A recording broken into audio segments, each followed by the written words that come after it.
అధ్యక్షులు, అలాగే ఈ పుస్తక రచయిత ప్రతాప్ రెడ్డి గారు, రెండు పుస్తకాల సార్ ఎస్వి శ్రీనివాస్ గారు, ఫ్రెండ్స్ మిత్రులు, ఈ పుస్తకాన్ని చదవాలంటే ముందు చివరి పేజీలు చదివి మన నుంచి చదవడం చాలా అవసరం. ఎందుకంటే ప్రతాప్ రెడ్డి గారు ఆ చివరి 10-15 పేజీల్లో కొన్ని మౌలికమైన ప్రశ్నలు ఇవాళ వామపక్ష ఉద్యమాలను గురించారు. ఆ పార్టీలో ఎంతకాలంగా పనిచేసిన వాళ్ళగా చాలా ఆవేదనతో ఆయన ఆ మాటలు రాశారు.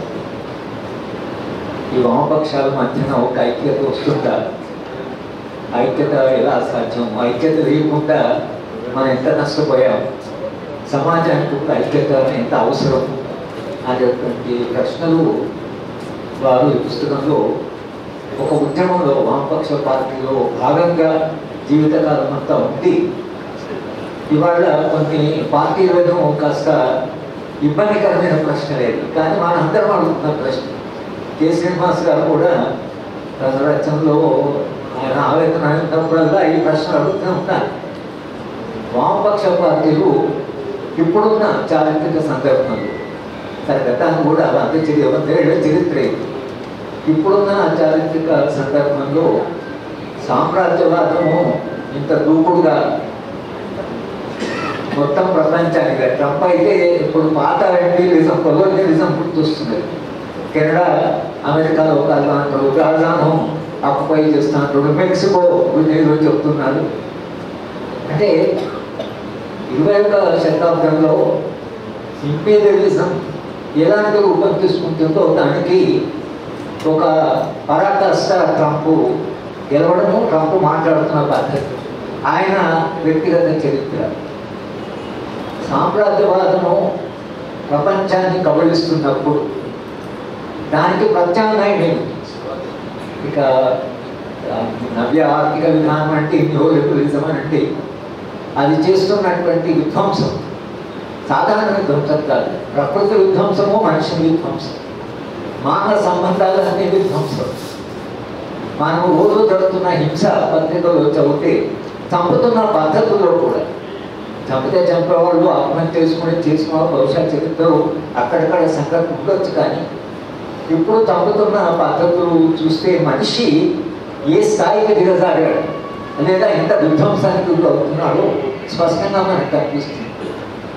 వాళ్ళను చంపడం అనేది అదొక అమానవీయమైన చర్య.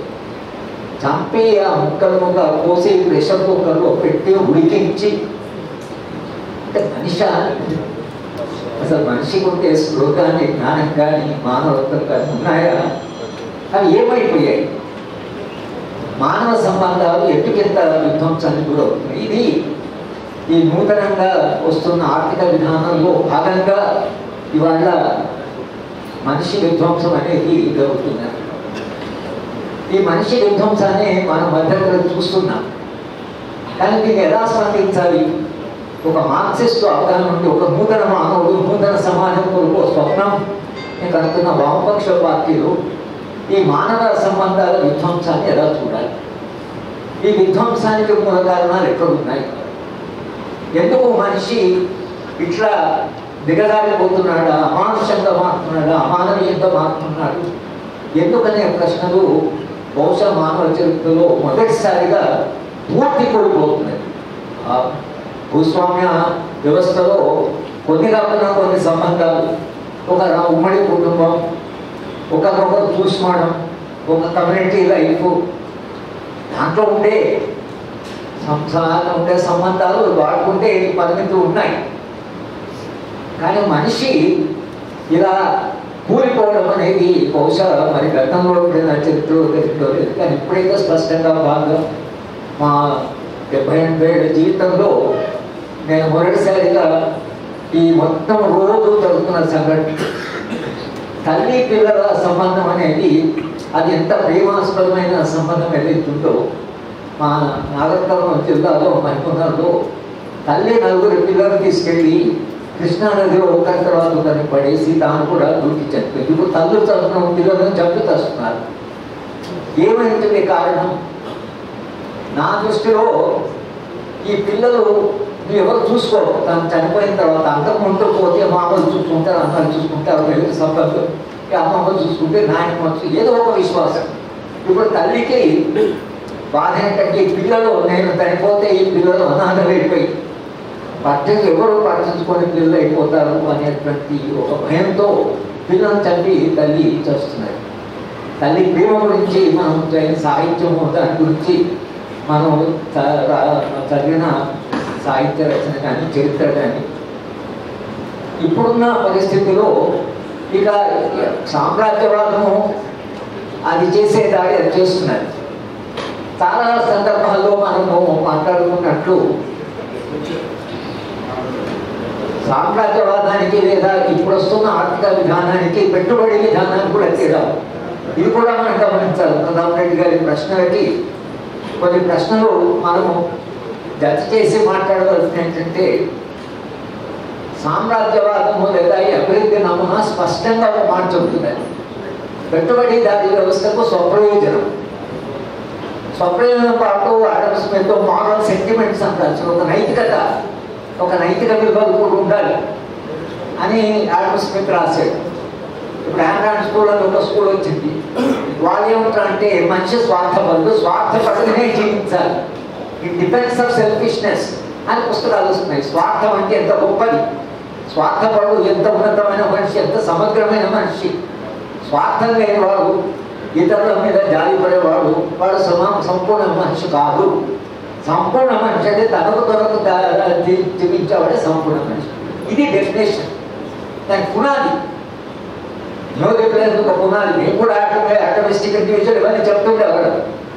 కాకపోతే ఆటోమిస్టిక్ ఇండివిజువల్ అంటే సరే మనిషి ఉంటాయి అయిపోవడం, కానీ మనిషి స్వార్థపట్టుగా జీవించాలి అని మొట్టమొదటిసారిగా ప్రతిపాదించిన దాని సిద్ధాంతం, దాని పుస్తకాలు స్వార్థం అనేది ఎంత గొప్పది అని చెప్పే దశకు చేరుకున్నాను.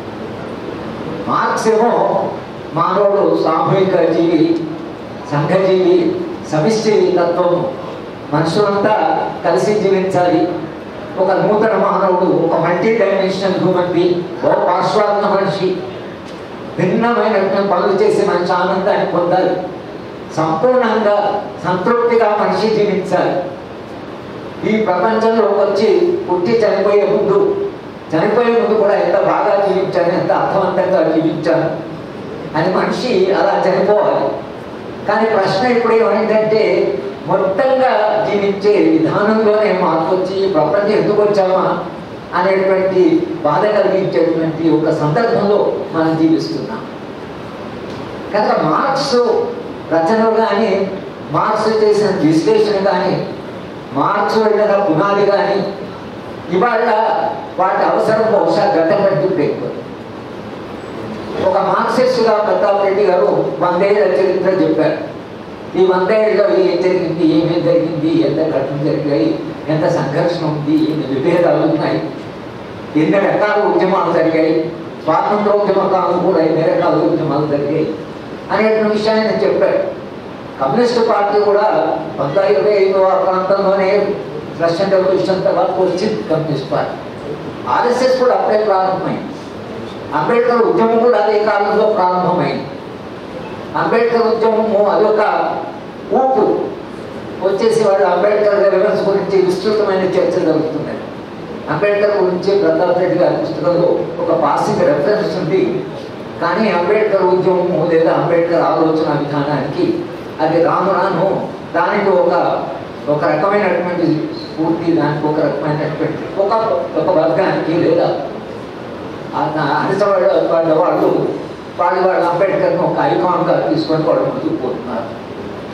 అలాగే కమ్యూనిస్ట్ పార్టీ 64 దాకా తాము చేసే త్యాగాలు, తాము చేసిన స్వాతంత్ర పోరాటాల్లో వాళ్ళు చేసిన ఉద్యమాలు, వాళ్ళు అనుభవించినటువంటి అంటే వాళ్ళు ఎంత సంఘర్షణ పడ్డారు, తర్వాత ఎంత అంటే విధ్వంసాన్ని చూశారు, ఎంత అణచివేయబడ్డారు, ఎంతమంది ప్రాణాలు ఇచ్చారు, ఎన్ని త్యాగాలు జరిగాయి అనే ప్రస్తావన ఉంటే పుస్తకం.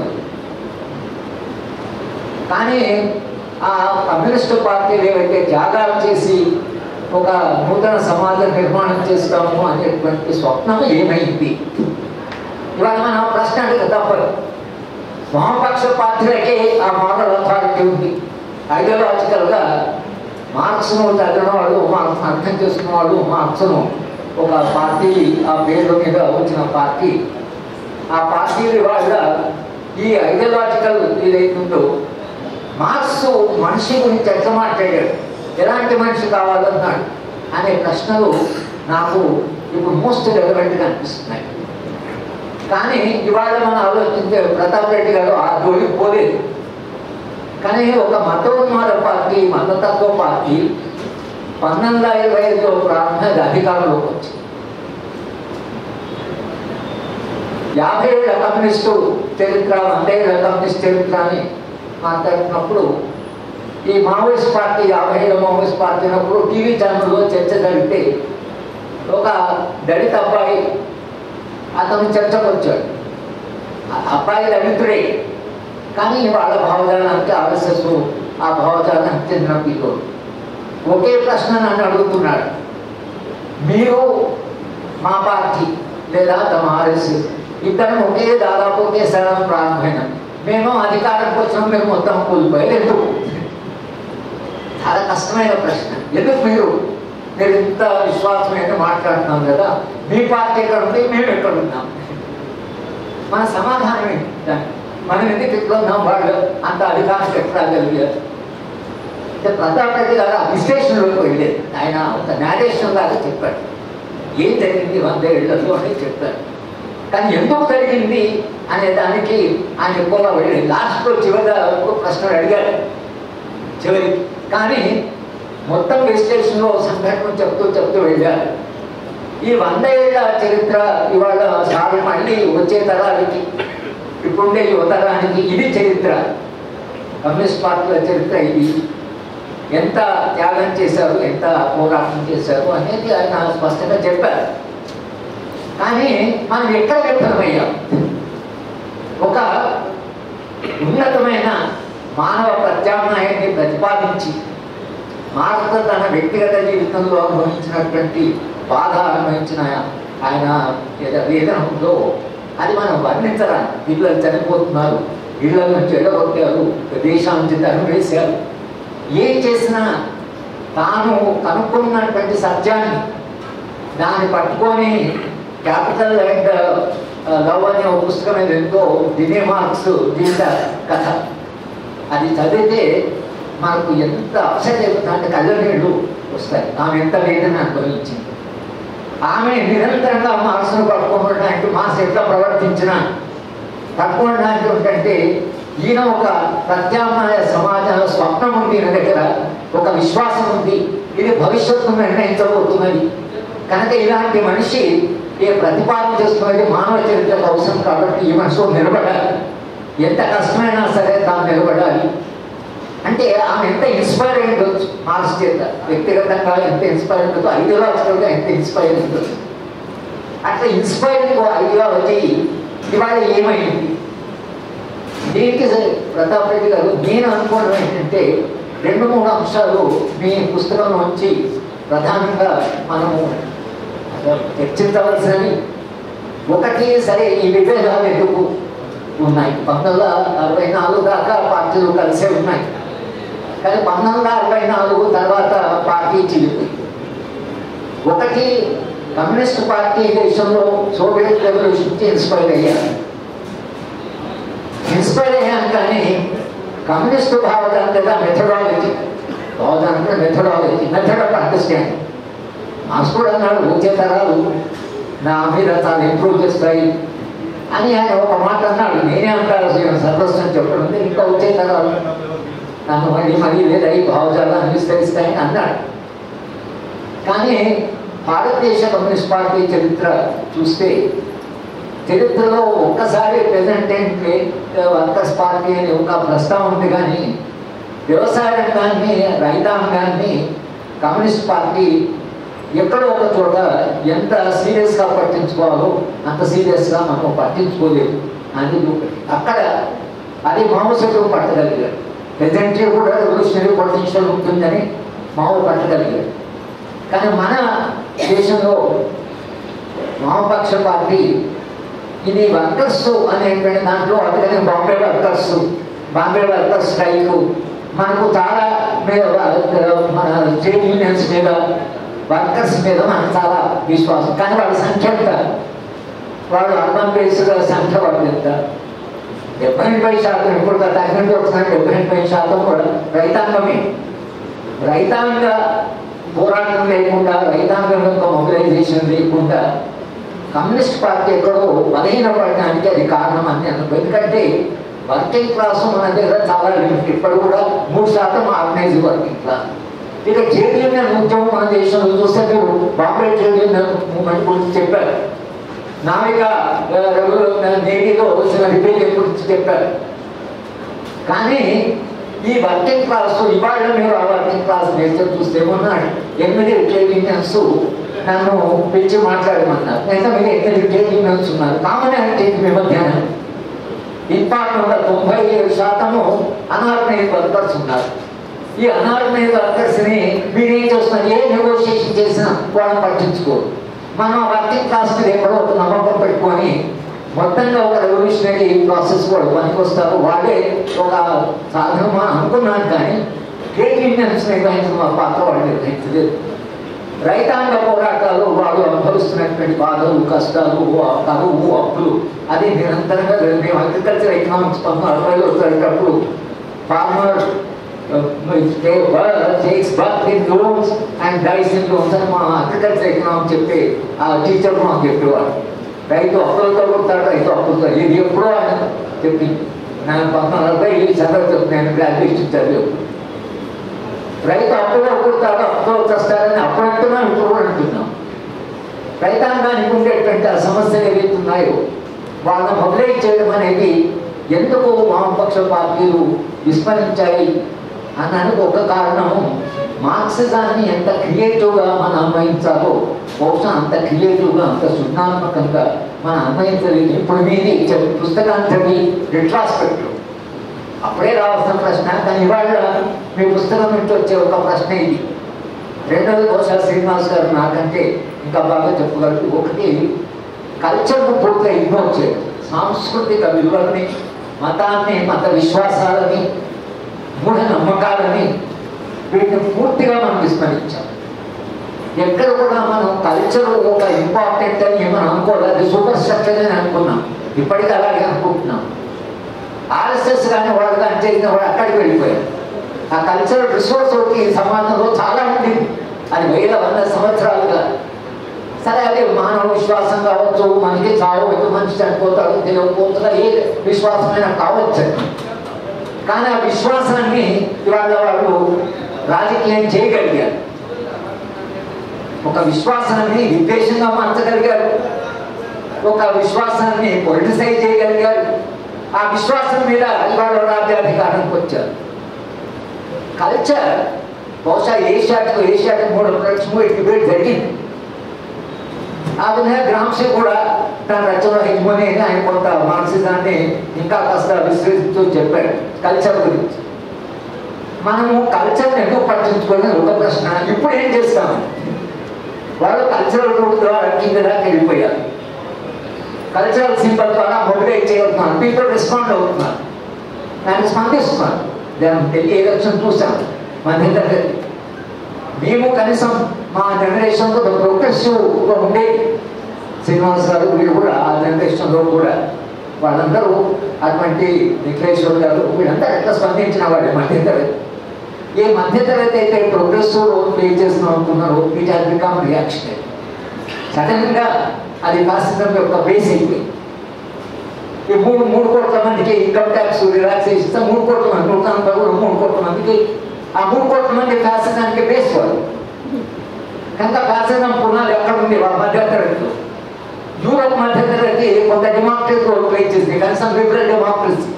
మన దేశంలో ఆ మధ్యతరగతి మా యూనివర్సిటీ నుంచి చూసిన, ఇన్స్టిట్యూట్ చూసిన, ఎలక్షన్ కమిషన్, యూపీఎస్ చూసిన, national human rights commission, judiciary చూసిన, ఏమైంది మిడిల్ క్లాస్.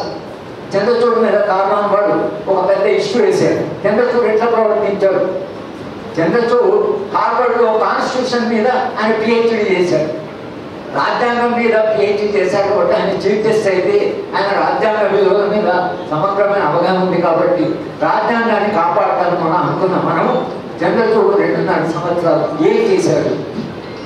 భీమా కోరేగాం కేసులో చంద్రచూడ్ డిసెంటింగ్ నోట్ రాశాడు. రాష్ట్ర డిసెంట్ అనేది చాలా అవసరం, అది లేకపోతే ప్రెషర్ కుక్కర్ లాగా పేలిపోతుంది అని రాశాడు. Bhima Koregaon judgement, dissenting judgement. Chief justice ఏం చేశాడు? 2.5 సంవత్సరాలు ట్రయల్ కూడా ప్రారంభించలేదు. ఎందుకు చంద్రచూడ్ అట్లా అయిపోయాడు? చదువుకున్నవాడు, హార్వర్డ్లో పరిశోధన చేసినవాడు, కాన్స్టిట్యూషన్ పనిచేసినవాడు. చీఫ్ ఎలక్షన్ కమిషన్ మెంబర్స్ని అపాయింట్ చేయడంలో చీఫ్ జస్టిస్ తీసిపారేశారు. తీసిపారేసిన ప్రొటెస్ట్ లేదు జ్యుడిషియల్ నుంచి, బయట కూడా ప్రొటెస్ట్ లేదు. ఎలక్షన్ కమిషన్లో చీఫ్ జస్టిస్ మీరు ఎందుకు తీసేశారు అంటే మీ అర్థమైంది, మీరు హోమ్ మినిస్టర్ పెట్టుకున్నారు, ఎవరి చీఫ్ జస్టిస్ ప్లేస్ పెట్టుకొని చేస్తే ఈ ఇన్స్టిట్యూషన్స్ అన్ని ఈ మధ్యతరగతి ఏవైతే మేనేజ్ చేయాలో వాళ్ళు కంప్లీట్గా క్రైసిస్లో పడిపోయారు. వామపక్ష పార్టీలు లిబరల్ డెమోక్రసీ కొలాప్స్ అవుతున్నాయి, రాసిజం పెరుగుతున్నాయి, మానవ సంబంధాలు కొలాప్స్ అవుతున్నాయి, రైతాంగం విపరీతమైన సంక్షోభంలో ఉంది. ఇప్పుడున్న ఈ పరిస్థితికి ఆల్టర్నేట్ ఏమిటి? నా దృష్టిలో వామపక్ష ఉద్యమం తప్పించి, వామపక్ష అవగాహన తప్పించి దీనికి వేరే ఆల్టర్నేట్ లేదు. ఇక మిగతా పార్టీలన్నీ కన్ఫ్యూజన్లో పడిపోయి ఐడెంటిటీ పార్టీ తెలంగాణ చూసాం, తెలంగాణ ఉద్యమంలో మేము కూడా పాల్గొన్నాం. తెలంగాణ వచ్చినేమైంది? తెలంగాణ ఐడియాలజికల్ పర్స్పెక్టివ్ లేకుండా ఎటువంటి తెలంగాణ అనేది ఇప్పుడు మనం తెలంగాణ తెచ్చుకున్నాం. అది మొత్తంగా మీరు దేశంలో ఉండే రాజకీయ పార్టీలను గమనిస్తే ఇవన్నీ రాహుల్ గాంధీ కూడా రాజ్యాంగాన్ని పట్టుకున్నాడు, కానీ రాజ్యాంగంలో దాని స్ఫూర్తి ఏమిటి? మార్క్సిస్ట్ ప్రభావంతో రాజ్యాంగంలో పార్ట్ 4 కాన్స్టిట్యూషన్ స్పష్టంగా ఉంది. మార్క్సిస్ట్ భాష ఉంది రాజ్యాంగంలో. అన్ని రకాల అసమానతలు తగ్గిస్తాం, ఆర్థికంగా, సామాజికంగా, అంతస్తుల్లో, అవకాశాలు అన్ని అసమానత తగ్గిస్తాం. అది ఒకటి. రెండవది means of production. Marx use చేసినట్టు should not be monopolise, wealth should not become detrimental to common good. మానవ సమాజ అభివృద్ధికి సంపద హానికరం కాకూడదు, సంపద ఎవరి చేతి కూడా కేంద్రీకృతం కాకూడదు. ఇది మార్క్స్ కాబట్టి ఏం చేస్తుంది? రాజ్యాంగం ఉంది. మరి రాజ్యాంగంలో ఏముంటే ఆ రాజ్యాంగాన్ని పడుతున్న రాహుల్ గాంధీ గారికి ఇంత స్పష్టమైన అవగాహన ఉందా? రేపు నిజంగానే వాళ్ళకి ఒక అవకాశం వచ్చింది అనుకోండి. ఆయన ఎక్కడో చెప్పాడు, మా అదానిని మీ తెలంగాణ వాళ్ళు కూడా చూస్తున్నారు అంటే నేను క్యాపిటలిజానికి వ్యతిరేకం కాదు, మొనోపలి క్యాపిటలిజానికి వ్యతిరేకం అన్నాడు. ఆనెస్ట్గానే చెప్పాడు. కానీ ఆయన ఏమో ఆల్టర్నేటివ్ మోడల్ ఏం ప్రపోజ్ చేయడానికి ఉన్న మోడల్లో మాడిఫికేషన్ చేస్తే కొంచెం ఇంకా కాస్త మేము డెమోక్రటిక్ ఉంటాము అని మాత్రం అదే మనకు ఆశగా అనిపిస్తున్నాను. మేము రాహుల్ గాంధీ కలిసాం, శ్రీనివాస్ గారు మేము అందరూ కలిసాను. శ్రీనివాస్ తర్వాత ఒక రాష్ట్రం కూడా రాశారు. రాహుల్ గాంధీ చూస్తే మనకు రిఫ్రెషింగ్ అనిపిస్తుంటే సపరేట్ క్లైమేట్. ఆ బయట చాలా సపరేట్ ఉంటే ఈ మనిషి దగ్గరికి వెళితే కొంత హాయిగా ఉన్నాడు, వింటున్నాడు, మాట్లాడుతున్నాడు, వాదిస్తున్నాడు, కొన్ని విషయాలు మాట్లాడితే మనకు హాయిగానే అనిపిస్తున్నది. కాంగ్రెస్ పార్టీ న్యూలిబరలిజం తీసుకొచ్చింది, కానీ కాంగ్రెస్ పార్టీ న్యూలిబరలిజం తీసుకొచ్చినప్పుడు నేను అక్షరాలు రాసొచ్చాను ఈ న్యూలిబరలిజం ఎంత ప్రమాదమని. 2009లో నేను ఒక రాశాను, human rights, terrorism and human rights, history of repressive laws in India. Economic political కూడా రాస్తున్నారు. ఈ మధ్యన నేను నా వ్యాసాన్ని చదువుతుంటే నా వ్యాసంలో ఒక ఫుడ్ నోట్లో 2009లో నేను రాసిన ఆర్టికల్లో ఇక మన్మోహన్ సింగ్ చిదంబరం పాత్ర అయిపోతున్నది, నరేంద్ర మోడీ ఆల్టర్నేటివ్ కాబోతున్నాడు. నాకే ఆశ్చర్యం ఎట్లా ఆశ్చర్యం అంటే అనాలిసిస్ చేద్దాం. నాకు అది 13 నేను రాశాను. ఫుడ్ నోట్ స్థితి ఉన్నది 2009లో నేను రాసిన రాష్ట్రంలో నరేంద్ర మోడీ. ఎందుకంటే 2002 తర్వాత రూత్లెస్గా, నిర్దాక్షిణ్యంగా కావాల్సిన ఒక ప్రధానమంత్రి వాడు కావాల్సి వచ్చింది. కనుక ఆయన ఏం చేశాడు, ఆయన తీసుకొచ్చారు. మనము ఇప్పుడు ఆ న్యూలిబరలిజం వస్తున్న సందర్భంలో వామపక్ష పార్టీలు ఇది ఈ దేశానికి చాలా ప్రమాదం, మనం యునైటివ్ ఆల్టర్నేటివ్ మోడల్ని ప్రపోజ్ చేయాలి అని మార్క్సిస్టు డైరెక్టివ్స్ ద్వారా సమాజాన్ని విశ్లేషించి మన ఒక యాక్సెప్టబుల్ మోడల్ని సమాజంలో తీసుకోవచ్చు. ప్రతాప్ రెడ్డి గారు కూడా రాశారు. పార్టీ ఒక దశలో మనకు రాజ్యాధికారం కాదు, ప్రభుత్వం కాదు, చైతన్యం చాలా ఇంపార్టెంట్ అని ఒక దశలో అనుకున్నారు. మానవ చైతన్యాన్ని మార్చాలి అని ఒక దశలో పార్టీ ఆలోచించింది. మనకు ఇప్పుడు అధికారం కాదు కావాల్సిన, మానవ చైతన్యం పెంచడం అని కరెక్ట్ ఫార్ములేషన్. ఒక రకంగా అధికారానికి వస్తే ఇంకా అధికారానికి ఉండేటువంటి అన్ని లిమిటేషన్స్ ఉంటాయి. కానీ మానవ చైతన్యాన్ని పెంచడానికి వామపక్ష పార్టీలు ఏమి చేశాయి, మనం ఏం ప్రయత్నం చేశాము, ఎందుకు మనం విఫలమయ్యాము అనే ప్రశ్న ఏంటో ఇప్పుడు మనం తప్పకుండా అడగవలసిన ప్రశ్న. చైతన్యాన్ని పెంచుతాం. ఇప్పుడు సమాజము బాగా రాశాడు, భారతదేశం అర్ధ చైతన్య సమాజంలో సెమీ ఇంట్రాన్సిటివ్ కండిషన్ అంటారు. అర్ధ చైతన్య దశలో భావోద్వేగం అంటే మ్యానిపులేషన్స్, అబద్ధాలు, వ్యూహాలు, మోసం, వీటికి చాలా ప్రధానమైన పాత్ర ఉంటుంది. మనిషి అప్పుడు చైతన్యవంతుడు కల్చర్ ఆఫ్ సైలెన్స్ కాదు, ఒకవైపు కాన్షియస్ మనిషి కాదు. భారతదేశం ఉన్న పరిస్థితి ఇది. క్రిటికల్ కాన్షియస్నెస్ అంటాడు పైర్.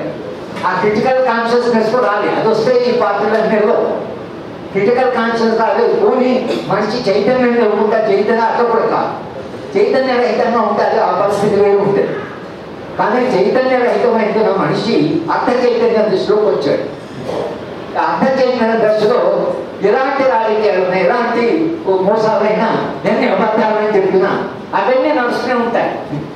ఒక అబద్ధం చెప్తే స్ప్రెడ్ చేస్తున్నాడు. ఈ మధ్యతరగతి వాడు చేస్తున్నాడు అంటే ఒక అబద్ధం మీకు తెలుసా ఇట్లయిందట, మీకు తెలుసా అట్లయిందట అంటే ఆశ్చర్యంగా ఇవి అబద్ధాలు చెప్పడం ఎంత క్లిక్ అవుతున్నాయంటే, మేము ఛత్తీస్గఢ్లో ఒక కిడ్నాప్ జరిగితే నేను విడి శర్మ గారు వెళ్ళి మొత్తం ఆ కిడ్నాప్లో నెగోషియేట్ చేసి ప్రాణ నష్టం లేకుండా ఆ కలెక్టర్ బయటకు తీసుకొచ్చాం. బయటకు తీసుకొచ్చిన తర్వాత జనరల్గా పీస్ఫుల్గా జరిగింది, నెగోషియేషన్ ద్వారా ఒక శాంతియుతంగా సమస్య పడి మీడియా అనాలి. నేను హైదరాబాద్ వచ్చి పెట్టుకుంటే ఇద్దరు మీడియేటర్స్ 100 కోట్లు తీసుకుపోయి వాడికి ఇచ్చారు, 150 కోట్లు తీసుకుపోయారు. వాడు సాటిస్ఫై కాదు, ఇంకో డబ్బులు అంటే ఇంకోసారి పెట్టి డబ్బులు తీసుకుపోయి ఇచ్చారు. ఇది ప్రచారం. పోనీ దగ్గర ఆగిందంటే నేను ఒరిస్సాలో పెళ్లికి వెళ్ళాను. మా అబ్బాయి వాడు మా స్టూడెంట్లు దళిత అబ్బాయి పెళ్లికి వెళ్ళాను. పెళ్లికి వెళ్ళింది ఒక నేను అనుభవాలని తెలియక, మీకు తెలుసా సార్ ఇద్దరు మీడియర్స్ వచ్చి 50 కోట్లు తీసుకెళ్ళారు, వీళ్ళు కూడా దానికి ఎంత నాకు వచ్చి నేను ఇవ్వ చెప్పాను. ఎందుకంటే నా స్వయాన్ని తెలుసా, నేను అనుకోడు, నేనే అనుకోప నేనే అనుకో నాకే చెప్తున్నావు అంటే ఒక పుకారు, ఒక రూమర్ అది ఎంత ఫాస్ట్గా స్ప్రెడ్ అయిపోతున్నదంటే మధ్యతరగతి వాళ్ళు ఎంత సులభంగా నమ్ముతున్నారు తప్పుడు సమాచారం. నిజమేనా అని కనీసం అడగాలి. వాళ్ళిద్దరు పిడి శర్మ గారు అయితే నాకంటే అద్భుతంగా చేస్తే సరే కూర్చున్నాం. ఆయన ఒక స్లమ్లో ఉంటారు ఢిల్లీలో, ఇంటికి తలుపులు లేవు, అది మొత్తం డ్రైనేజీ. నేను మా మేడం ఇద్దరం కలిసి వెళ్తే మా మేడం అక్కడ ఓమిటింగ్ చేస్తున్నారు, ఆ ఇంట్లో ఉంటున్నాడు ఆయన. అంటే అంత అద్భుతంగా చేస్తున్న ఒక మనిషి కరప్ట్ అని అంటే జనం నమ్ముతున్నారు. పిడి శర్మ గారు అలాంటి వాడా అని కనీసం అడగాలి కదా, ఆ ప్రశ్న కూడా అడిగేది. సరే, ఈ సమాచారం యొక్క పొల్యూషన్ ఏం జరుగుతుందో వామపక్ష పార్టీలుగా ఇవాళ మనం ఎదుర్కొంటున్న సమస్యలో మనం ఎట్లా వీటిని ఎదుర్కొంటాం, నిజమైన సమాచారం ప్రజలకు ఎట్లా అందిస్తాం, మన కార్డులు ఏం చేస్తున్నారు, కార్డులు ఎంత కష్టపడి పనిచేస్తున్నారా లేదా. రాష్ట్రీయ స్వయం సేవక సంఘం వాళ్ళు మాత్రం వాళ్ళు చాలా కష్టపడి పనిచేస్తారు, 24 గంటలు పనిచేస్తున్నారు. వాడు హిందూ రాష్ట్రంగా అదే ఏంటో తెలియదు, హిందూ రాష్ట్రం ఏంటో తెలియదు, కానీ హిందూ రాష్ట్రంలో భావన ఉన్నాయి. సాయంత్రం పొద్దున్న శాఖలు నడుపుతున్నారు, రోజు శాఖలు నడుపుతున్నారు, సస్పెన్షన్ మంత్రులు నడుపుతున్నారు, ప్రచారం చేస్తున్నారు.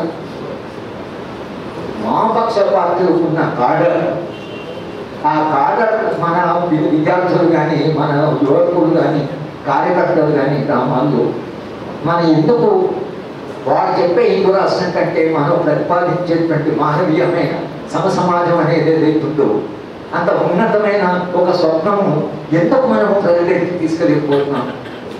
వాళ్ళు ఒక విశాలమైనటువంటి ఒక స్టోరీని స్ప్రెడ్ చేసి ఏదో వస్తుంది అంటే దానికి మనుషులు ఇంత ప్యాషనెట్గా పనిచేస్తున్నారు.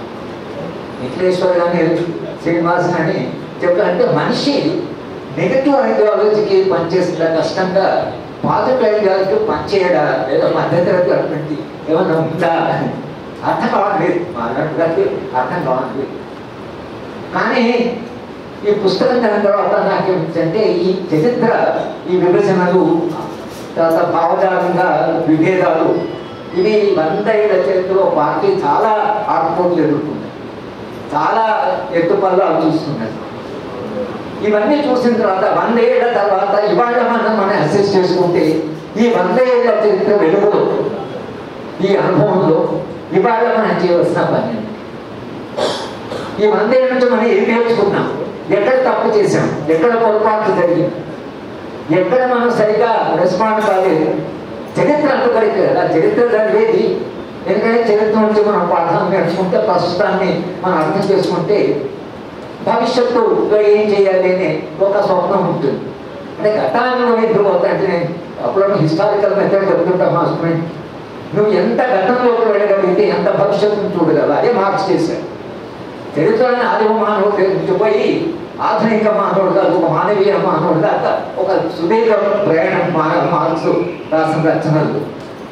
ఆ సుదీర్ఘమైనటువంటి ఆయన చారిత్రకమైన విశ్లేషణ ఏదైతుందో ఆ విశ్లేషణ వెలుగులో ఇవాళ మన చుట్టూ ఉండేటువంటి సమాజాన్ని చూస్తే, ఈ సమాజంలో సంక్షోభాన్ని చూస్తే దీనికి జవాబు మార్క్స్ దగ్గరే ఉంటే నేను కూడా సంపూర్ణంగా విశ్వసిస్తున్నాను. మార్క్స్ లిమిటేషన్ లేదు, మార్క్స్ కూడా నేను అంతా చెప్తున్నాను. మార్క్స్ ఇంకా కొంత బ్రతుకుంటే కల్చర్ మీద రాయాలనుకున్నాడు ఆయన. ఇంకొక ప్రాజెక్ట్ ఉంది, మార్క్స్ కల్చర్ మీద రాస్తే ఎట్లా ఉండేదో మనకు తెలియదు.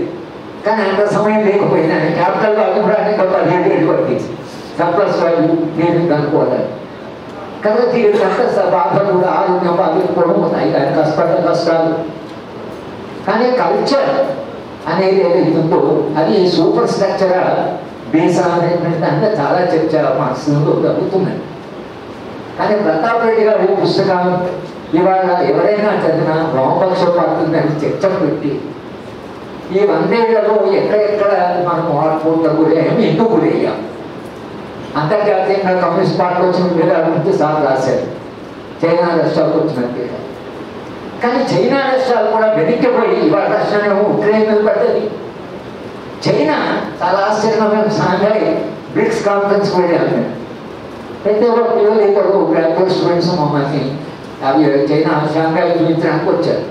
ఓ గార్డెన్ తీసుకుపోతే నేను అడిగి మావో సెట్ ఉంది, మీరు ఏమేమి చదువుతున్నారు అని అడిగాను.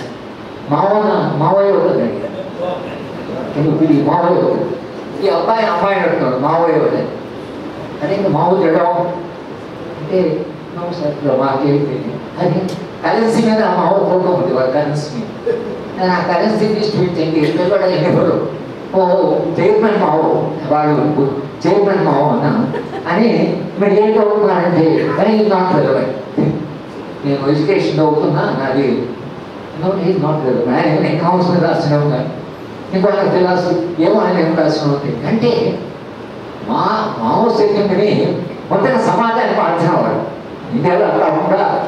కానీ ఈ విధానం ఎప్పుడైతే ఈ వాళ్ళు క్యాపిటలిస్ట్ పార్టీ చూస్ చేసుకున్నారో మావో మెమరీ కూడా నేను ప్రొఫెసర్ అడిగాను. మావోను పిల్లలు తెలియకుండా నటిస్తారు, ఇంత త్యాగం చేసి ఇంత త్యాగాలతో వచ్చిన సమాజాన్ని ఇంత ఇన్స్పైర్ చేశారు. మా దేశం పొద్దున దేశానికి దాకా మావో గురించి మాట్లాడుతున్నారు, మావోయిస్ట్ మూవ్మెంట్ అంటున్నారు. మీరు మావో తెలవడం లేదంటే ఆ ప్రొఫెసర్ నాకు బయట పెద్ద మావోయిస్ట్ విగ్రహం యూనివర్సిటీ. ఈ విగ్రహం అంటే ఏమైపోతుంది, ఈ విగ్రహం ఏమవుతుంది, మేము ఏం చేయాలన్నాడు. అంటే చైనాలో కానీ రష్యాలో కానీ ఈ వచ్చిన మార్పులు ఏవైతున్నాయి కూడా ఎందుకు వచ్చినాయి, ఎక్కడ వైఫల్యం చెందారని కూడా ఇది ఆలోచించవలసిన సమయం. అంటే ఒక రకంగా చరిత్రను మధించి, చరిత్రను విశ్లేషించి, చరిత్ర లోటుపాట్లకు వెళ్ళి గత అనుభవాలను దృష్టిలో పెట్టుకొని ఆ వెలుగులో ఇవాళ మనం ఒక సమగ్రమైనటువంటి ఆలోచన చేయవలసిన సందర్భం ఇది. భవిష్యత్ తరాలకి మనమైనా చేయగలిగితే కనీసం స్వప్నాన్ని నిలబెట్టడమైనా చేయవలసిన పని. ప్రతాప్ రెడ్డి గారి పుస్తకం ఒక రకంగా చరిత్రను అందించి ఇది గతంలో 100 ఏళ్ళలో జరిగింది అని వాళ్ళు ఒకసారి చెప్పారు, చెప్పవలసిన సమయంలో చెప్పారు. కనుక ఆయన చేసిన కృషిని అభినందిస్తూ ముఖ్యంగా ఎస్పీ గారు, భారతి గారు ఆయన వెంటబడి ఈ పుస్తకం రాయించారు. వాళ్ళిద్దరు కూడా అభినందన చెప్పి ఈ పుస్తకాన్ని ఆవిష్కరించే అవకాశం నాకు ఇచ్చినందుకు నేను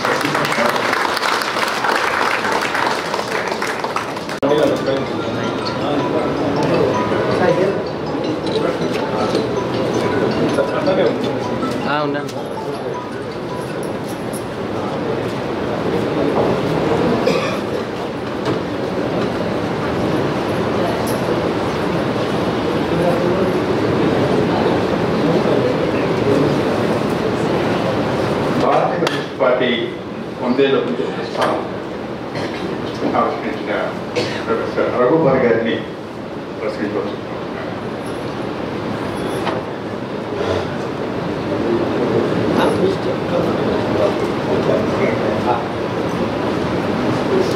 మనందరికీ చిరపరిచితులు కాబట్టి ప్రత్యేకంగా వారిని పరిచయం చేయలేదు. హరగోపాల్ గారిని తెలియని వారు తెలుగునాట కాదు భారతదేశంలోనే లేదు.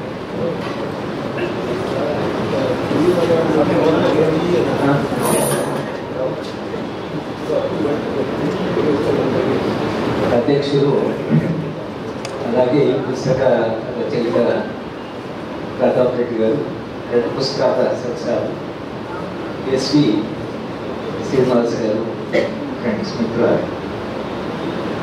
ఈ పుస్తకాన్ని చదవాలంటే ముందు చివరి పేజీలు చదివి మన నుంచి చదవడం చాలా అవసరం. ఎందుకంటే ప్రతాప్ రెడ్డి గారు ఆ చివరి 15 పేజీల్లో కొన్ని మౌలికమైన ప్రశ్నలు ఇవాళ వామపక్ష ఉద్యమాలు గురించారు. ఆ పార్టీలో ఎంతకాలంగా పనిచేసిన వారిగా చాలా ఆవేదనతో ఆయన ఆ మాటలు రాశారు. ఈ వామపక్షాల మధ్యన ఒక ఐక్యత వస్తుంటారు.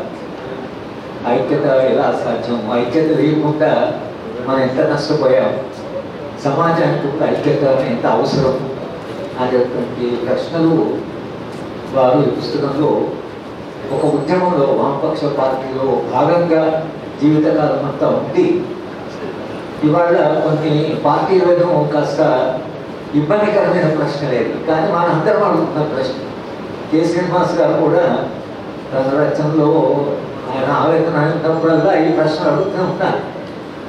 వామపక్ష పార్టీలు ఇప్పుడున్న చారిత్రక సందర్భంలో గతాన్ని కూడా 100 ఏళ్ల చరిత్ర ఇప్పుడున్న చారిత్రక సందర్భంలో సామ్రాజ్యవాదము ఇంత దూకుడుగా మొత్తం ప్రపంచానికి, ట్రంప్ అయితే ఇప్పుడు పాత ఎంపీలిజం, కొలోనియలిజం గుర్తొస్తుంది. కెనడా అమెరికాలో కాదు అంటారు, గాజాను ఆక్యుపై చేస్తా అంటాడు, మెక్సికో గురించి చెప్తున్నారు. అంటే 21వ శతాబ్దంలో ఇంపీరియలిజం ఎలాంటి రూపం తీసుకుంటుందో దానికి ఒక పరాకాష్ట ట్రంప్ గెలవడము, ట్రంప్ మాట్లాడుతున్న పద్ధతి, ఆయన వ్యక్తిగత చరిత్ర. సామ్రాజ్యవాదము ప్రపంచాన్ని కబళిస్తున్నప్పుడు దానికి ప్రత్యామ్నాయం ఏమిటి? ఇక నవ్య ఆర్థిక విధానం అంటే న్యూలిబరలిజం అంటే అది చేస్తున్నటువంటి విధ్వంసం సాధారణ విధ్వంసం కాదు. ప్రకృతి విధ్వంసము, మనిషి విధ్వంసం, మానవ సంబంధాలు అనే విధ్వంసం. మనం రోజు జరుగుతున్న హింస పత్రికలో చదివితే చంపుతున్న పద్ధతుల్లో కూడా చంపితే చంపేవాళ్ళు ఆత్మహత్య చేసుకునేవాళ్ళు బహుశా చరిత్రలో అక్కడక్కడ సంఘటన ఉండొచ్చు, కానీ ఇప్పుడు చంపుతున్న పద్ధతులు చూస్తే మనిషి ఏ స్థాయికి దిగజారాడు లేదా ఎంత విధ్వంసానికి అవుతున్నాడో స్పష్టంగా మనకు కనిపిస్తుంది. వాళ్ళను చంపడం అనేది అదొక అమానవీయమైన చర్య. చంపి ఆ ముక్కలుగా కోసి ప్రెషర్ కుక్కర్లో పెట్టి ఉడికించి, అంటే మనిషి అసలు మనిషికి ఉంటే స్పృహ కానీ జ్ఞానం కానీ మానవత్వం కానీ ఉన్నాయా? అవి ఏమైపోయాయి? మానవ సంబంధాలు ఎటుకెంత విధ్వంసానికి కూడా అవుతున్నాయి. ఇది ఈ నూతనంగా వస్తున్న ఆర్థిక విధానంలో భాగంగా ఇవాళ మనిషి విధ్వంసం అనేది జరుగుతుంది. ఈ మనిషి విధ్వంసాన్ని మనం మధ్యలో చూస్తున్నాం, కానీ దీన్ని ఎలా స్పందించాలి? ఒక మార్క్సిస్ట్ అవగాహన నుండి ఒక నూతన మానవుడు నూతన సమాజం కొరకు స్వప్నం నేను అనుకున్న వామపక్ష పార్టీలు ఈ మానవ సంబంధాల విధ్వంసాన్ని ఎలా చూడాలి, ఈ విధ్వంసానికి మూల కారణాలు ఎక్కడున్నాయి, ఎందుకు మనిషి ఇట్లా దిగజారిపోతున్నాడా, అమానుషంగా మారుతున్నాడా, అమానవీయంగా మారుతున్నాడు, ఎందుకనే ప్రశ్నలు బహుశా మానవ చరిత్రలో మొదటిసారిగా పూర్తి కోల్పోతున్నాయి. భూస్వామ్య వ్యవస్థలో కొన్ని కాకుండా కొన్ని సంబంధాలు, ఒక ఉమ్మడి కుటుంబం, ఒకరినొకరు చూసుకోవడం, ఒక కమ్యూనిటీ లైఫ్, దాంట్లో ఉండే సంబంధాలు వాడుకుంటే పరిమితులు ఉన్నాయి. కానీ మనిషి ఇలా కూలిపోవడం అనేది బహుశా మరి గతంలో నా చరిత్రలో తెలియలేదు. కానీ ఇప్పుడైతే స్పష్టంగా బాగా మా 78 ఏళ్ళ జీవితంలో నేను మొదటిసారిగా ఈ మొత్తం రోజు జరుగుతున్న సంఘటన, తల్లి పిల్లల సంబంధం అనేది అది ఎంత ప్రేమాస్పదమైన సంబంధం ఏదైతుందో, మా నాగర్కర్నూలు జిల్లాలో మరికొన్నలో తల్లి 4 పిల్లలు తీసుకెళ్ళి కృష్ణానదిలో ఒకరి తర్వాత ఒకరిని పడేసి తాను కూడా దూకి చనిపోయింది. ఇప్పుడు తల్లు చదువుతున్న పిల్లలను చంపి తెస్తున్నారు. ఏమైంది కారణం? నా దృష్టిలో ఈ పిల్లలు ఎవరు చూసుకోరు. తను చనిపోయిన తర్వాత అంతకుముందు పోతే మామూలు చూసుకుంటారు, అమ్మలు చూసుకుంటారు, వెళ్ళి సంపర్లు అమ్మమ్మలు చూసుకుంటే నాయన ఏదో ఒక విశ్వాసం. ఇప్పుడు తల్లికి బాధ ఏంటంటే ఈ పిల్లలు నేను చనిపోతే ఈ పిల్లలు అనాథలు అయిపోయి ఎవరు పట్టించుకొని పిల్లలు అయిపోతారు అనేటువంటి ఒక భయంతో పిల్లలను చంపి తల్లి చేస్తున్నారు. తల్లి ప్రేమ గురించి మనం సాహిత్యము దాని గురించి మనం చదివిన సాహిత్య రచన కానీ చరిత్ర కానీ ఇప్పుడున్న పరిస్థితిలో ఇక సామ్రాజ్యవాదము అది చేసే దాడి అది చేస్తున్నారు. చాలా సందర్భాల్లో మనము మాట్లాడుకున్నట్లు సామ్రాజ్యవాదానికి లేదా ఇప్పుడు వస్తున్న ఆర్థిక విధానానికి పెట్టుబడి విధానానికి కూడా తేడా. ఇది కూడా మనం గమనించాలి. ప్రధాన రెడ్డి గారి ప్రశ్నలకి కొన్ని ప్రశ్నలు మనము జత చేసి మాట్లాడవలసింది ఏంటంటే, సామ్రాజ్యవాదము లేదా ఈ అభివృద్ధి నమూనా స్పష్టంగా ఒక మాట చెబుతున్నది. పెట్టుబడిదారీ వ్యవస్థకు స్వప్రయోజనం పాటు ఆడమ్ స్మిత్ మారల్ సెంటిమెంట్స్ అంటారు. ఒక నైతిక విలువలు కూడా ఉండాలి అని ఆడమ్ స్మిత్ రాశాడు. ఇప్పుడు ఆండ్రాయిడ్ స్కూల్ అని ఒక స్కూల్ వచ్చింది. వాళ్ళు ఏమంటారంటే మనిషి స్వార్థపడుగానే జీవించాలి, ఇట్ డిపెండ్స్ ఆఫ్ సెల్ఫిష్నెస్ అని పుస్తకాలు వస్తున్నాయి. స్వార్థం అంటే ఎంత గొప్పది, స్వార్థపడు ఎంత ఉన్నతమైన మనిషి, ఎంత సమగ్రమైన మనిషి. స్వార్థం లేనివాడు, ఇతరుల మీద జాలిపడేవాడు వాడు సంపూర్ణ మనిషి కాదు. సంపూర్ణ మనిషి అంటే తనకు జీవించేవాడే సంపూర్ణ మనిషి. ఇది డెఫినేషన్, దాని పునాది. చెప్పలేదు ఒక పునాది. నేను కూడా ఆటోమిస్టిక్ ఇండివిజువల్ ఇవన్నీ చెప్తుండేవాడు. కాకపోతే ఆటోమిస్టిక్ ఇండివిజువల్ అంటే సరే మనిషి ఉంటాయి అయిపోవడం, కానీ మనిషి స్వార్థపడ్డగా జీవించాలి అని మొట్టమొదటిసారిగా ప్రతిపాదించిన దాని సిద్ధాంతం, దాని పుస్తకాలు స్వార్థం అనేది ఎంత గొప్పది అని చెప్పే దశకు చేరుకున్నాను.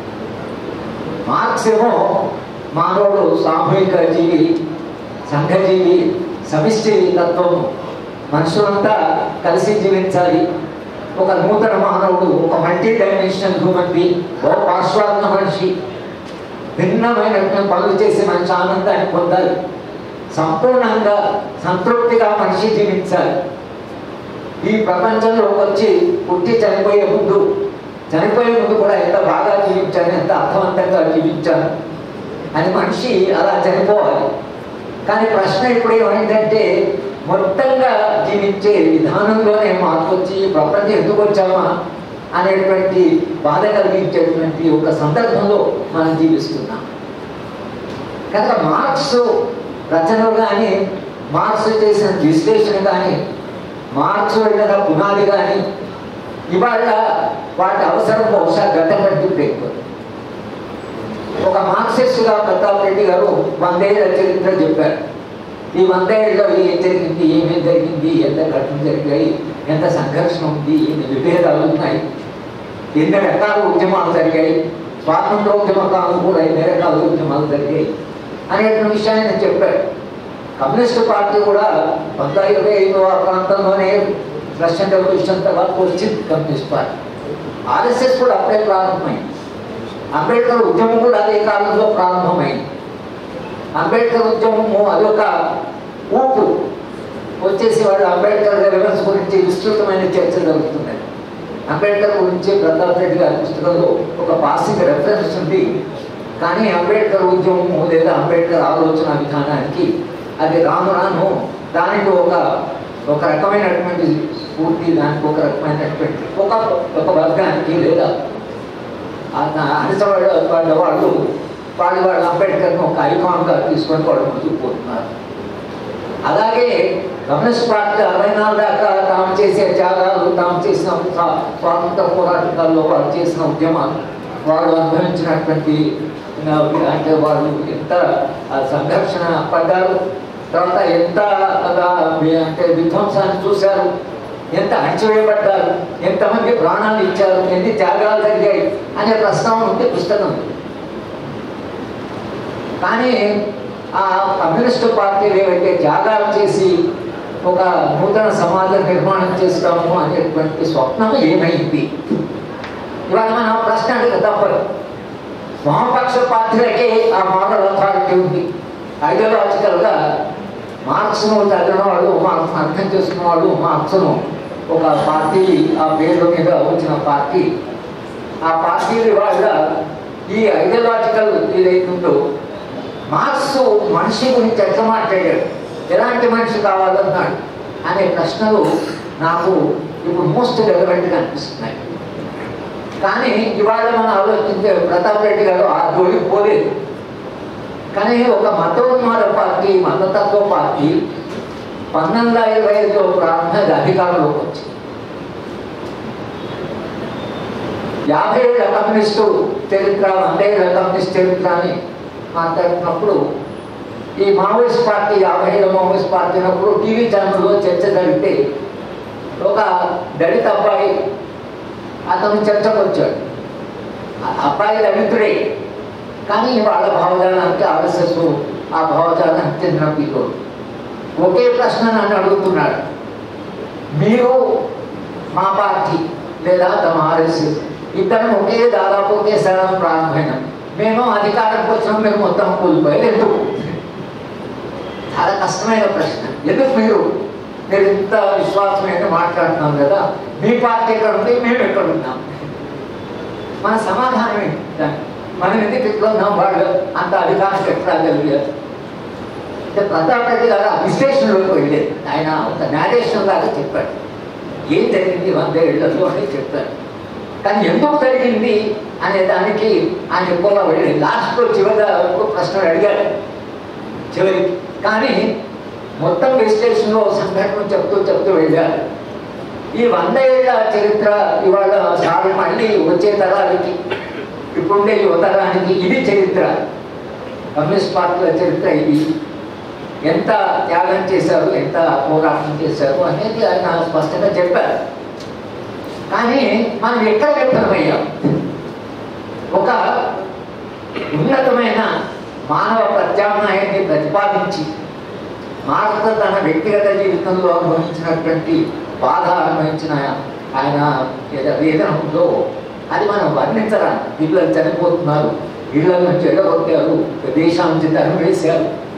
ఏం చేసినా తాను కనుక్కున్నటువంటి సత్యాన్ని దాన్ని పట్టుకొని క్యాపిటల్ అండ్ లవ్ అనే ఒక పుస్తకం మీద ఎంతో దినే మార్క్స్ జీవిత కథ, అది చదివితే మనకు ఎంత అప్సెట్ అయిపోతుందంటే కళ్ళ నీళ్ళు వస్తాయి. ఆమె ఎంత వేదన అనుభవించింది. ఆమె నిరంతరంగా మార్క్స్ను పట్టుకోవడానికి మార్క్స్ ఎట్లా ప్రవర్తించినా పట్టుకోవడానికి ఏంటంటే ఈయన ఒక ప్రత్యామ్నాయ సమాజ స్వప్నం ఉంది, ఈయన దగ్గర ఒక విశ్వాసం ఉంది, ఇది భవిష్యత్తును నిర్ణయించబోతున్నది. కనుక ఇలాంటి మనిషి ఏ ప్రతిపాదన చేస్తున్నది మానవ చరిత్రకు అవసరం. కాబట్టి ఈ మనిషి నిలబడాలి, ఎంత కష్టమైనా సరే తాను నిలబడాలి. అంటే ఆమె ఎంత ఇన్స్పైర్ అయిందో మార్క్స్ చేత, వ్యక్తిగతంగా ఎంత ఇన్స్పైర్ ఉంటుందో, ఐడియాలజికల్గా ఎంత ఇన్స్పైర్ ఉంటుంది. అట్లా ఇన్స్పైరింగ్ ఐడియాలజీ ఇవాళ ఏమైంది? దీనికి ప్రతాప్ రెడ్డి గారు నేను అనుకోవడం ఏంటంటే 2-3 అంశాలు మీ పుస్తకంలోంచి ప్రధానంగా మనము చర్చించవలసినవి. ఒకటి, సరే ఈ విభేదాలు ఎందుకు ఉన్నాయి? 1964 దాకా పార్టీలు కలిసే ఉన్నాయి, కానీ 1964 తర్వాత పార్టీ చిలిపోయింది. ఒకటి, కమ్యూనిస్ట్ పార్టీ దేశంలో సోవియట్ రెవల్యూషన్కి ఇన్స్పైర్ అయ్యారు. కానీ కమ్యూనిస్టు భావజాలం లేదా methodology, method of understanding. Master అన్నాడు వచ్చే తరాలు నా మీద తాను ఇంప్రూవ్ చేస్తాయి అని ఆయన ఒక మాట అన్నాడు. నేనే అంటారు సర్వస్వం చెప్పడం, ఇంకా వచ్చే తరాలు నన్ను మరీ లేదా ఈ భావజాలాన్ని విస్తరిస్తాయని అన్నాడు.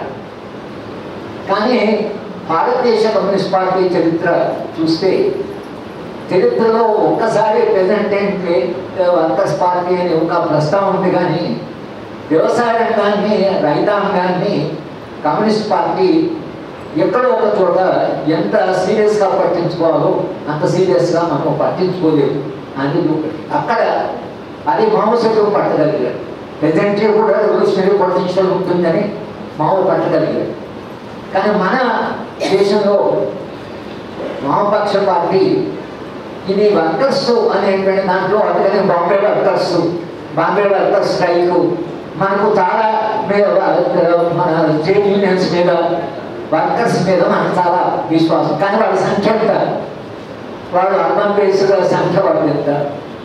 78% ఇప్పుడు తగ్గినట్టు వస్తున్నాయి. 78% కూడా రైతాంగమే. రైతాంగ పోరాటం లేకుండా, రైతాంగం యొక్క మొబిలైజేషన్ లేకుండా కమ్యూనిస్ట్ పార్టీ ఎక్కడో బలహీనపడడానికి అది కారణం అని అనుకో. ఎందుకంటే వర్కింగ్ క్లాస్ మన దగ్గర చాలా లిమిట్. ఇప్పుడు కూడా 3% ఆర్గనైజ్ వర్కింగ్ క్లాస్. ఇక ట్రేడ్ యూనియన్ ఉద్యమం మన దేశంలో చూస్తే మీరు బాంబే ట్రేడ్ యూనియన్ మూవ్మెంట్ గురించి చెప్పారు, నావిగా నేవీలో వచ్చిన రిబేలియన్ గురించి చెప్పారు. కానీ ఈ వర్కింగ్ క్లాస్ ఇవాళ మీరు ఆ వర్కింగ్ క్లాస్ నేచర్ చూస్తే ఉన్నాడు 8 ట్రేడ్ యూనియన్స్ నన్ను పిలిచి మాట్లాడమన్నారు. లేదా మీరు 8 ట్రేడ్ యూనియన్స్ ఉన్నారు, కామన్ మీ మధ్యాహ్నం ఇంపార్టెంట్గా 97% అనార్గనైజ్ వర్కర్స్ ఉన్నారు. ఈ అనార్గనైజ్ వర్కర్స్ని మీరేం చేస్తున్నారు? ఏ నెగోషియేషన్ చేసినా వాళ్ళని పట్టించుకోరు. మనం వర్కింగ్ క్లాస్ మీద ఎక్కడో ఒక నమ్మకం పెట్టుకొని మొత్తంగా ఒక రెవల్యూషనరీ ప్రాసెస్ కూడా పనికి వస్తారు. వాళ్ళే ఒక సాధనం అనుకున్నాను, కానీ ట్రేడ్ యూనియన్స్ నిర్వహించిన పాత్ర వాళ్ళు నిర్వహించలేదు.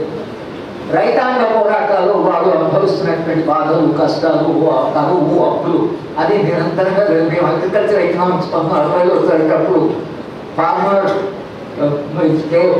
takes birth in loans and dies in loans అని మా అగ్రికల్చర్ ఎకనామిక్స్ చెప్పి ఆ టీచర్ మాకు చెప్పేవాడు. రైతు అప్పులతో పుడతాడు, రైతు అప్పులతో. ఇది ఎప్పుడో ఆయన చెప్పింది. నేను 1940 చదువు నేను గ్రాడ్యుయేషన్ చదివాను. రైతు అప్పులో పుడతాడు, అప్పులో వస్తాడని అప్పుడు అంటున్నాం, ఇప్పుడు కూడా అంటున్నాం.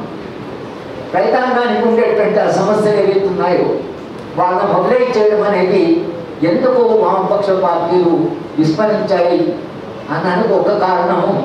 మార్క్సిజాన్ని ఎంత క్రియేటివ్గా మనం అన్వయించాలో బహుశా అంత క్రియేటివ్గా, అంత సృజనాత్మకంగా మనం అన్వయించలేదు. ఇప్పుడు మీది పుస్తకాంతటి రిట్రాస్పెక్టివ్ అప్పుడే రావాల్సిన ప్రశ్న, కానీ ఇవాళ మీ పుస్తకం నుంచి వచ్చే ఒక ప్రశ్న ఇది.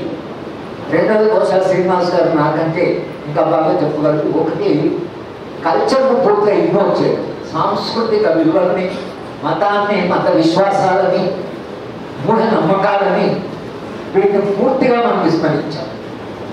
ఎక్కడ కూడా మనం కల్చర్ ఒక ఇంపార్టెంట్ అని ఏమని అనుకోవాలి, అది సూపర్ స్ట్రక్చర్ అని అనుకున్నాం. ఇప్పటికీ అలాగే అనుకుంటున్నాం. ఆర్ఎస్ఎస్ కానీ వాళ్ళు కానీ చేసిన వాడు అక్కడికి వెళ్ళిపోయారు. ఆ కల్చరల్ రిసోర్స్ ఒకటి సమాజంలో చాలా ఉంది, అది 100 సంవత్సరాలుగా. సరే, అది మానవ విశ్వాసం కావచ్చు, మనకి చావు, ఎక్కువ మనిషి చనిపోతాడు, తెలియకపోతున్నా ఏ విశ్వాసమైనా కావచ్చు. కానీ ఆ విశ్వాసాన్ని ఇవాళ వాళ్ళు రాజకీయం చేయగలిగారు. ఒక విశ్వాసాన్ని విద్వేషంగా మార్చగలిగారు, ఒక విశ్వాసాన్ని పొలిటిసైజ్ చేయగలిగారు. ఆ విశ్వాసం మీద ఇవాళ రాజ్యాధికారానికి వచ్చారు. కల్చర్ బహుశా ఏషియాటిక్ 3 డిబేట్ జరిగింది. ఆ విధంగా గ్రామ్షి కూడా తన రచన హెజ్మోని ఆయన కొంత మార్క్సిజాన్ని ఇంకా కాస్త విశ్లేషిస్తూ చెప్పాడు కల్చర్ గురించి. మనము కల్చర్ని ఎందుకు పట్టించుకోవాలి ఒక ప్రశ్న. ఇప్పుడు ఏం చేస్తాము? వాళ్ళు కల్చరల్ రూట్ ద్వారా కింద దాకా వెళ్ళిపోయారు. కల్చరల్ సింబల్ ద్వారా మొబిలైజ్ చేయగలుగుతున్నారు. పీపుల్ రెస్పాండ్ అవుతున్నారు, దాన్ని స్పందిస్తున్నారు. దాన్ని ఢిల్లీ ఎలక్షన్ చూసాం. మధ్యతరగతి మేము కనీసం మా జనరేషన్లో ప్రోగ్రెసివ్గా ఉండేది. శ్రీనివాస్ గారు వీళ్ళు కూడా ఆ జనరేషన్లో కూడా వాళ్ళందరూ అటువంటి విశ్వేశ్వర్ గారు వీళ్ళందరూ ఎట్లా స్పందించిన వాళ్ళు మధ్యతరగతి. ఏ మధ్యతరగతి అయితే ప్రోగ్రెసివ్ రోల్ ప్లే చేస్తున్నాం అనుకున్నారో ఇట్ హాస్ బికమ్ రియాక్షనరీ. సడన్గా అది ఫాసిజం యొక్క బేస్ అయిపోయింది. ఈ 3 కోట్ల మందికి ఇన్కమ్ ట్యాక్స్ రిలాక్సేషన్ 3 కోట్ల మంది 3 కోట్ల మందికి ఆ 3 కోట్ల మంది ఫాసిజానికి బేస్ వాళ్ళు. కనుక ఫాసిజం పునాలు ఎక్కడ ఉంది? వాళ్ళ మధ్యతరగతిలో. యూరోప్ మధ్యతరగతి కొంత డెమోక్రసీ రోల్ ప్లే చేసింది, కనీసం లిబరల్ డెమోక్రసీ. మన దేశంలో ఆ మధ్యతరగతి మా యూనివర్సిటీ చూసిన, ఇన్స్టిట్యూట్ చూసిన, ఎలక్షన్ కమిషన్ యూపీఎస్ చూసిన, national human rights commission, judiciary చూసిన, ఏమైంది మిడిల్ క్లాస్? చంద్రచూడ్ మీద కార్మాన్ వాడు ఒక పెద్ద ఇష్యూ వేశాడు. చంద్రచూడ్ ఎట్లా ప్రవర్తించాడు? చంద్రచూడ్ హార్వర్డ్లో కాన్స్టిట్యూషన్ మీద ఆయన పిహెచ్డీ చేశాడు.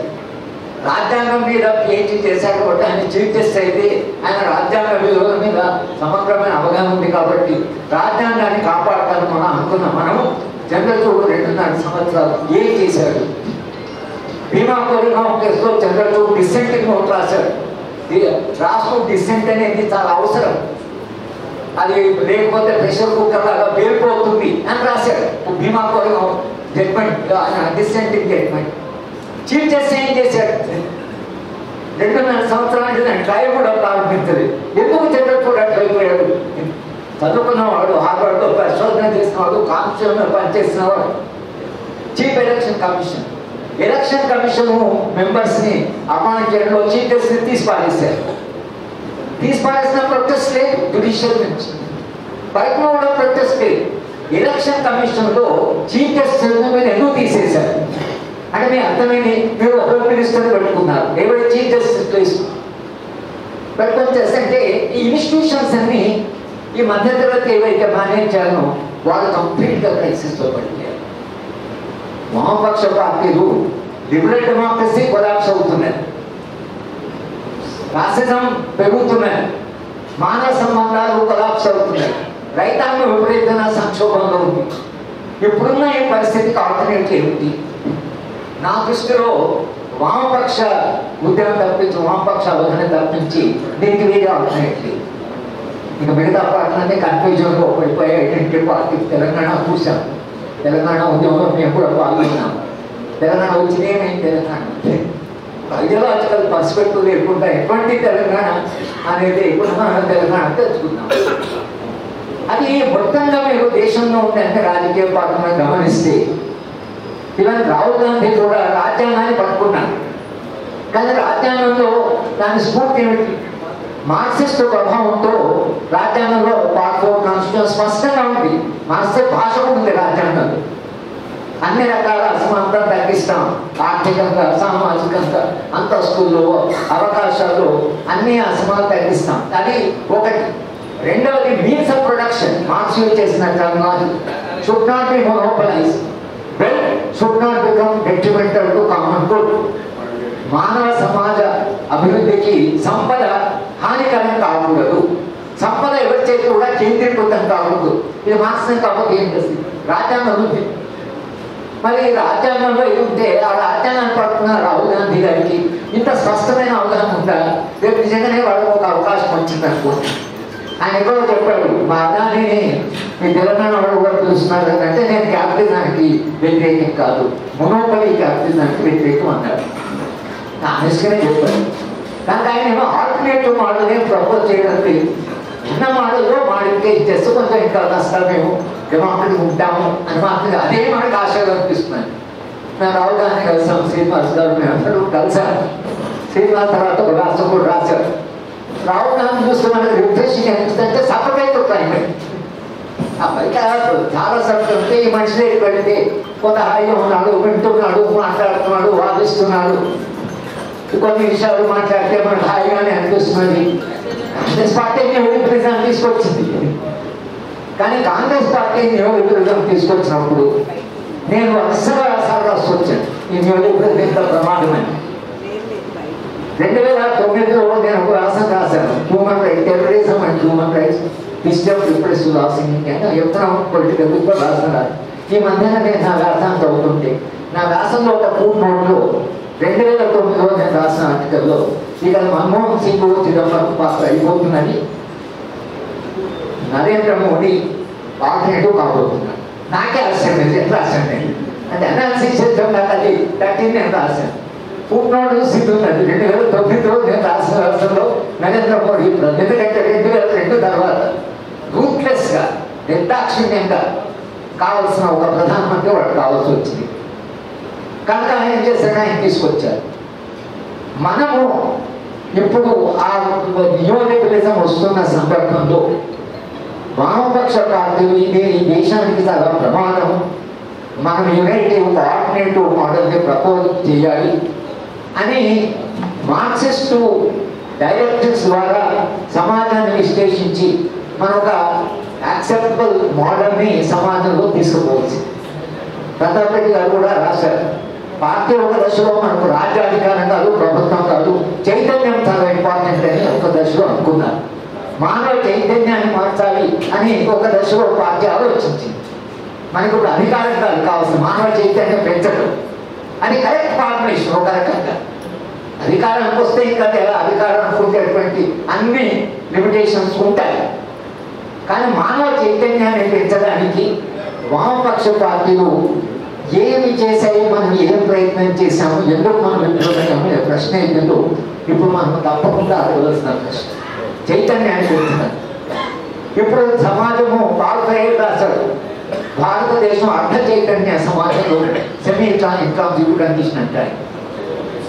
అర్ధ చైతన్య దశలో పాలోపయనం అంటే మ్యానిపులేషన్స్, అబద్ధాలు, వ్యూహాలు, మోసం, వీటికి చాలా ప్రధానమైన పాత్ర ఉంటుంది. మనిషి అప్పుడు చైతన్యవంతుడు, కల్చర్ ఆఫ్ సైలెన్స్ కాదు, ఒకవైపు కాన్షియస్ మనిషి కాదు. భారతదేశం ఉన్న పరిస్థితి ఇది. క్రిటికల్ కాన్షియస్నెస్ అంటాడు ఫైర్. ఆ క్రిటికల్ కాన్షియస్నెస్ కూడా రాలేదు. అది వస్తే ఈ పార్టీలన్నిలో క్రిటికల్ కాన్షియస్ కాదు. పోనీ మనిషి చైతన్యం లేకుండా చైతన్య అట్లా కూడా కాదు, చైతన్య రహితంగా ఉంటుంది, ఆ పరిస్థితి వేరు ఉంటుంది. కానీ చైతన్య రహితమైన మనిషి అర్థ చైతన్య దృష్టిలోకి వచ్చాడు. అర్థ చైతన్య దశలో ఎలాంటి రాజకీయాలు, ఎలాంటి మోసాలైనా, ఎన్ని అబద్ధాలని చెప్పినా అవన్నీ నడుస్తూనే ఉంటాయి. ఒక అబద్ధం చెప్తే స్ప్రెడ్ చేస్తున్నాడు. ఈ మధ్యతరగతి వాళ్ళు చేస్తున్నాడు అంటే ఒక అబద్ధం మీకు తెలుసా ఇట్లయిందట, మీకు తెలుసా అట్లయిందట అంటే ఆశ్చర్యంగా ఇవి అబద్ధాలు చెప్పడం ఎంత క్లిక్ అవుతాయంటే, మేము ఛత్తీస్గఢ్లో కిడ్నాప్ జరిగితే నేను విడి శర్మ గారు వెళ్ళి మొత్తం ఆ కిడ్నాప్లో నెగోషియేట్ చేసి ప్రాణ నష్టం లేకుండా ఆ కలెక్టర్ బయట తీసుకొచ్చాం. బయట తీసుకొచ్చిన తర్వాత జనరల్గా పీస్ఫుల్గా జరిగింది, నెగోషియేషన్ ద్వారా ఒక శాంతియుతంగా సమస్య పడే మీడియా అనాలి. నేను హైదరాబాద్ వచ్చి పెట్టుకుంటే ఇద్దరు మీడియేటర్స్ 100 కోట్లు తీసుకుపోయి వాడికి ఇచ్చారు, 150 కోట్లు తీసుకుపోయారు, వాడు సాటిస్ఫై కాదు, ఇంకో డబ్బులు అంటే ఇంకోసారి పెట్టి మళ్ళీ డబ్బులు తీసుకుపోయి ఇచ్చారు. ఇది ప్రచారం. పోనీ దగ్గర ఆగిందంటే నేను ఒరిస్సాలో పెళ్లికి వెళ్ళాను. మా అబ్బాయి వాడు మా స్టూడెంట్లు దళిత అబ్బాయి పెళ్లికి వెళ్ళాను. పెళ్లికి వెళ్ళితే ఒక నేను అనుభవాలని తెలియక, మీకు తెలుసా సార్ ఇద్దరు మీడియర్స్ వచ్చి 50 కోట్లు తీసుకెళ్ళారు, వీళ్ళు కూడా దానికి ఎంత నాకు వచ్చి నేను ఏంటి ఇవ్వ చెప్పాను అంటే నా స్వయాన్ని తెలుసా నేను అనుకోను, నేనే అనుకోపాను, నేనే అనుకో నాకే చెప్తున్నావు అంటే ఒక పుకారు, ఒక రూమర్ అది ఎంత ఫాస్ట్గా స్ప్రెడ్ అయిపోతున్నదంటే మధ్యతరగతి వాళ్ళు ఎంత సులభంగా నమ్ముతున్నారు తప్పుడు సమాచారం. నిజమేనా అని కనీసం అడగాలి. వాళ్ళిద్దరు పిటి శర్మ గారు అయితే నాకంటే అద్భుతంగా ఎంత సరే చూద్దాం. ఆయన ఒక స్లమ్లో ఉంటారు ఢిల్లీలో, ఇంటికి తలుపులు లేవు, అది మొత్తం డ్రైనేజీ. నేను మా మేడం ఇద్దరం కలిసి వెళ్తే మా మేడం అక్కడ ఓమిటింగ్ చేస్తున్నారు, ఆ ఇంట్లో ఉంటున్నాడు ఆయన. అంటే అంత అద్భుతంగా తెలుస్తున్న ఒక మనిషి కరప్ట్ అని అంటే జనం నమ్ముతున్నారు. శర్మ గారు అలాంటి వాడా అని కనీసం అడగాలి కదా, ఆ ప్రశ్న కూడా అడిగేది. సరే ఈ సమాచారం యొక్క పొల్యూషన్ ఏం జరుగుతుందో వామపక్ష పార్టీలుగా ఇవాళ మనం ఎదుర్కొంటున్న సమస్యలు మనం ఎట్లా వీటిని ఎదుర్కొంటాం, నిజమైన సమాచారం ప్రజలకు ఎట్లా అందిస్తాం, మన కాడులు ఏం చేస్తున్నారు, కాడులు ఎంత కష్టపడి పనిచేస్తున్నారా లేదా. రాష్ట్రీయ స్వయం సేవక సంఘం వాళ్ళు మాత్రం వాళ్ళు చాలా కష్టపడి పనిచేస్తారు, 24 గంటలు పనిచేస్తున్నారు. వాడు హిందూ రాష్ట్రం కాబట్టి ఏంటో తెలియదు, హిందూ రాష్ట్రం ఏంటో తెలియదు, కానీ హిందూ రాష్ట్రంలో భావన ఉన్నాయి. సాయంత్రం పొద్దున్న శాఖలు నడుపుతున్నారు, రోజు శాఖలు నడుపుతున్నారు, సస్పెన్షన్ మంత్రులు నడుపుతున్నారు, ప్రచారం చేస్తున్నారు. వామపక్ష పార్టీలు ఉన్న కాడర్, ఆ కాడర్ మన విద్యార్థులు కానీ మన యువకులు కానీ కార్యకర్తలు కానీ గ్రామాల్లో మన ఎందుకు వాడు చెప్పే హిందూ రాష్ట్రం కంటే మనం ప్రతిపాదించేటువంటి మానవీయమైన సమసమాజం అనేది ఏదైతుందో అంత ఉన్నతమైన ఒక స్వప్నము ఎందుకు మనము ప్రజలకి తీసుకెళ్ళిపోతున్నాం. వాళ్ళు ఒక విశాలమైనటువంటి ఒక స్టోరీని స్ప్రెడ్ చేసి ఏదో వస్తుంది అంటే దానికి మనుషులు ఇంత ప్యాషనెట్గా పనిచేస్తున్నారు. నిఖిలేశ్వర్ కానీ శ్రీనివాస్ కానీ చెప్పారంటే మనిషి నెగటివ్ ఐడియాలజీకి పనిచేసిన కష్టంగా పాజిటివ్ ఐడియాలజీకి పనిచేయడా లేదా మధ్యతరగతి అటువంటి ఏమన్నా ఉందా అర్థం కావట్లేదు, మాట్లాడడానికి అర్థం కావట్లేదు. కానీ ఈ పుస్తకం దాని తర్వాత నాకేమిటంటే ఈ చరిత్ర, ఈ విభజనలు, తర్వాత భావజాలంగా విభేదాలు, ఇవి 100 ఏళ్ల చరిత్రలో పార్టీ చాలా ఆటుపోట్లు ఎదుర్కొన్నాయి, చాలా ఎత్తుపల్లాలు చూస్తున్నాయి. ఇవన్నీ చూసిన తర్వాత 100 ఏళ్ల తర్వాత ఇవాళ మనం అసెస్ చేసుకుంటే ఈ 100 ఏళ్ల చరిత్ర వెలుగులో ఈ అనుభవంలో ఇవాళ మనం చేయవలసిన పని ఈ 100 ఏళ్ళ నుంచి మనం ఏం నేర్చుకున్నాం, ఎక్కడ తప్పు చేశాం, ఎక్కడ పొరపాట్లు జరిగింది, ఎక్కడ మనం సరిగా రెస్పాండ్ కాలేదు. చరిత్ర అంటుకడితే కదా చరిత్ర చదివేది, ఎందుకంటే చరిత్ర నుంచి మనం పాఠాలు నేర్చుకుంటే ప్రస్తుతాన్ని మనం అర్థం చేసుకుంటే భవిష్యత్తులో ఏం చేయాలి అనే ఒక స్వప్నం ఉంటుంది. అంటే గతాన్ని ఎదురుపోతా అంటే నేను అప్పుడు హిస్టారికల్ మెథడ్ చెప్తుంటా మా స్టూడెంట్, నువ్వు ఎంత గతంలోకి వెళ్ళగలిగితే ఎంత భవిష్యత్తును చూడగలవు. అదే మార్క్స్ చేశాడు.